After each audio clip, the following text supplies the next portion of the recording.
একই বাজারে দুটো দোকান, একটা ভেজ একটা নন ভেজ, মালিক একটা নাগপুরে বসে আছে। অতএব যে খদ্দের ভেজ খায় ভেজের দোকানে যাবে, ইনকাম যা হবে নাগপুরে যাবে। যে লোক নন ভেজ খায় সে নন ভেজের দোকানে যাবে, নন ভেজ নেবে, কিন্তু ইনকাম সন্ধ্যের পরে মালিকের কাছে যাবে। অতএব অন্য রাজ্যে বিজেপি যা করছে আমার রাজ্যে টিএমসি তাই করছে। অন্য রাজ্যে বিজেপি শাসিত রাজ্যে থানার মধ্যে পুলিশ দিয়ে মুসলিম যুবকদের পিটিয়ে মারা হচ্ছে। আমার রাজ্যে বারাইপুরেতে একদিনেতে দুটো মুসলিম ছেলেকে থানার মধ্যে পুলিশ দিয়ে পিটিয়ে মারা হয়েছে। অন্য রাজ্যে মব লিঞ্চিং এর নামে মুসলমান পিটানো হয়।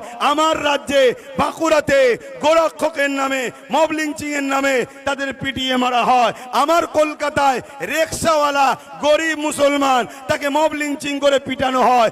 অন্য রাজ্যে হিজাব বোরখা পরার জন্য তাকে বেউজ্জুদি করা হয়। আমার রাজ্যে হিজাব পরে স্কুলে যাওয়ার জন্য সেই ছাত্রীকে স্কুল থেকে বার করা হয়। অন্য রাজ্যে বোল্ডুজার দিয়ে মসজিদ মাদ্রাসা ভাঙা হয়।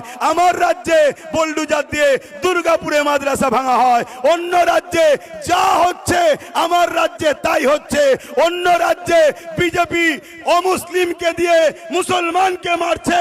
আমার রাজ্যে টিএমসি মুনাফেক মুসলমানদের দিয়ে মুমিন মুসলমানকে মারছে।